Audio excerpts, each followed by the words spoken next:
During the events of World War II, Juan Pujol García, Agent Garbo, was at the forefront of deception and espionage for the Allied powers.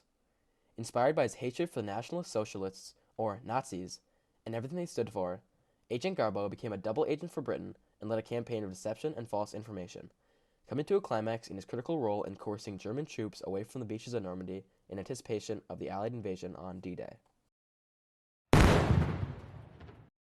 Agent Garbo, the spy who saved D-Day.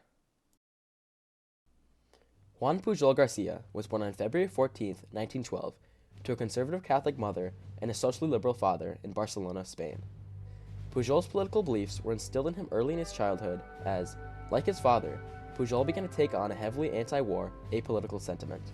In particular, Pujol disliked the idea of political extremism, that people were willing to fight and die over disagreeing opinions. This sentiment would go on to be a challenge in 1936 when the Spanish Civil War broke out between the Socialist Republic and the fascist nationalists. Pujol's life was torn as he was taken away from his small poultry farm and conscripted into the Socialist Republic Army for his 6 months of compulsory military service. Pujol despised the Republic and found their beliefs and practices to be destructive and cruel.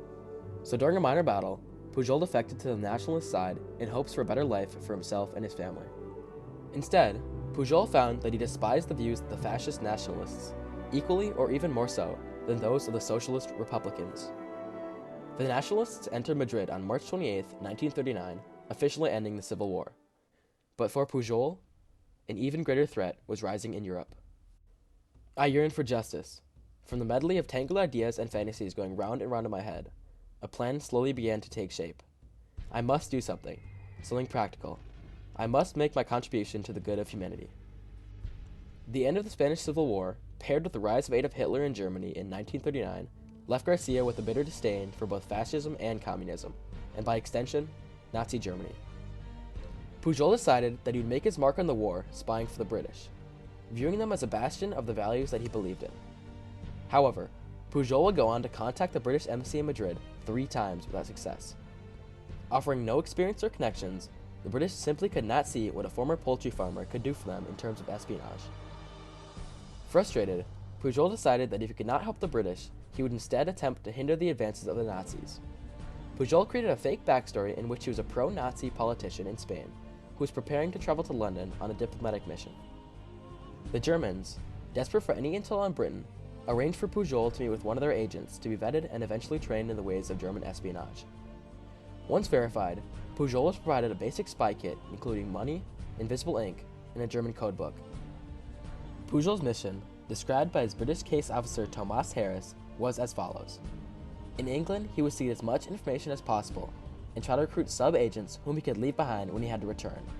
He was given cover addresses and money, and a warning that he should be careful not to underestimate the British, as they were a formidable enemy. Instead of traveling to London as instructed by his German case officers, Pujol traveled to Lisbon and established his makeshift base of operations at the Lisbon Public Library. Pujol went on to purchase an assortment of British newspapers and borrow travel guides about London. Using this information, Pujol built his credibility with German intelligence by sending letters of his fictitious day-to-day life in London. Pujol spun an elaborate network of fake spies, relaying to German intelligence information about them, including fake names, personalities, and motivations for supporting the Nazi cause. His reports were widely believed credible by German intelligence, who created a dossier entailing all of his fictitious sub-agents. Pujol then began using this to feed German intelligence fake intel about troop movements in Europe. Pujol's network of fake sub-agents turned out to be a masterstroke for 2 reasons. Firstly, Pujol's reports were so believable that the British intelligence who intercepted his messages began a manhunt in London searching for his fake persona. In addition, on his end, if the Nazis discovered any false information he passed along, he simply needed to blame it on one of his fake agents. Pujol, remaining in Lisbon, made contact with the American outpost there and explained the situation to the officers. Pujol was referred to the British and quickly admitted into the MI6 spy program, where he met his case handler, Thomas Harris. In April of 1942, Pujol and his family moved to London, where he was officially named a double agent and given the codename Garbo, after Spanish actress Greta Garbo, due to the outstanding acting skills he had displayed up to that point. Garbo's tactical misdirection earned him the trust of the Nazi high command, which then opted to begin radio transmission with him rather than sending messages by plane for a more secure and immediate transfer of information. As such, they sent in their most up-to-date ciphers and code machines, which were promptly set up in British code-breaking headquarters. By this time, Pujol's credibility with the Nazis was unquestioned, setting himself in a prime position to serve a critical role in Operation Overlord, aka D-Day. By 1944, British and American forces were planning a long-awaited land invasion of Western Europe on the French shores of Normandy. Operation Overlord was complemented by a sister mission, Operation Fortitude. Those involved with Operation Fortitude were tasked with misdirecting the German High Command into believing that the Allied invasion was planned for Pas-de-Calais, the geographically closest point of France to England, and unanimously believed by Hitler and the rest of the German High Command to be the most logical entry point of invasion for the British. As such, German troops fortified the beaches of Pas-de-Calais far more than those at the actual invasion point of Normandy. Allied personnel involved in Operation Fortitude worked to confirm the German suspicions by deploying fake airfields, decoy ships, and armies of inflatable tanks across southeastern England. On the morning of June 6, 1944, Allied troops began to invade the beaches of Normandy. 3 days after the invasion, Hitler directed that the majority of Germany's deadly panzer divisions move to Normandy to defend it, which would have been disastrous for the Allied forces struggling to establish a beachhead. GARBO intervened with an urgent message. In it, he persuaded the German High Command that the Normandy attack was merely a diversion, claiming that the true invasion would still occur at Pas-de-Calais. GARBO's persuasion was successful, and the forces returned to Pas-de-Calais. Through the following months, 2 armored divisions, 19 infantry divisions, and one of Germany's top generals, Erwin Rommel, that could have turned the tide of the war in Germany's favor, remained in Pas-de-Calais, fortifying in preparation for an invasion that would never come.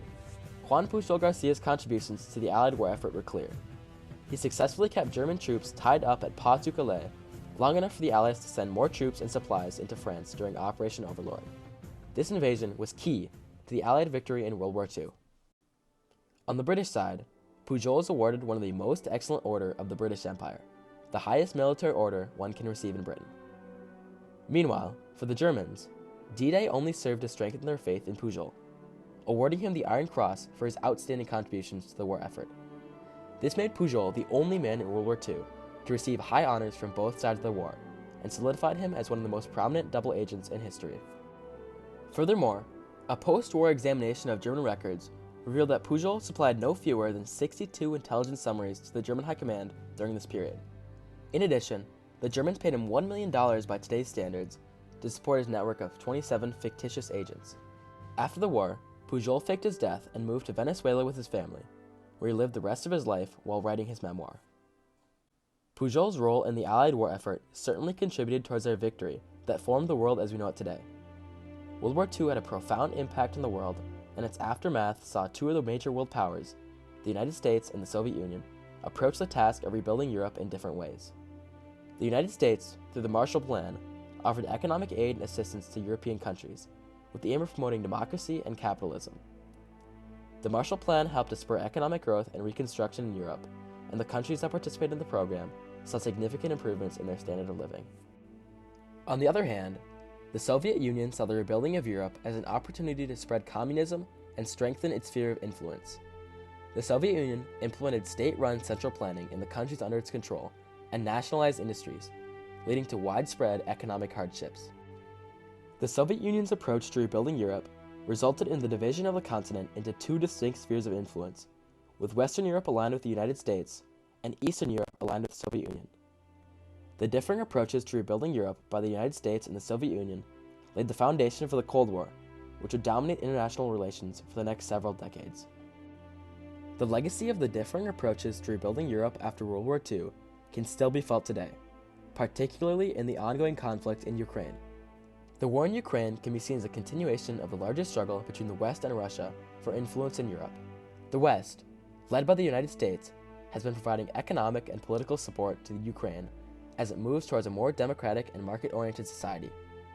On the other hand, Russia's attack on the freedom of the people of Ukraine is seen as an attempt to maintain its sphere of influence and prevent Ukraine from moving closer to the West.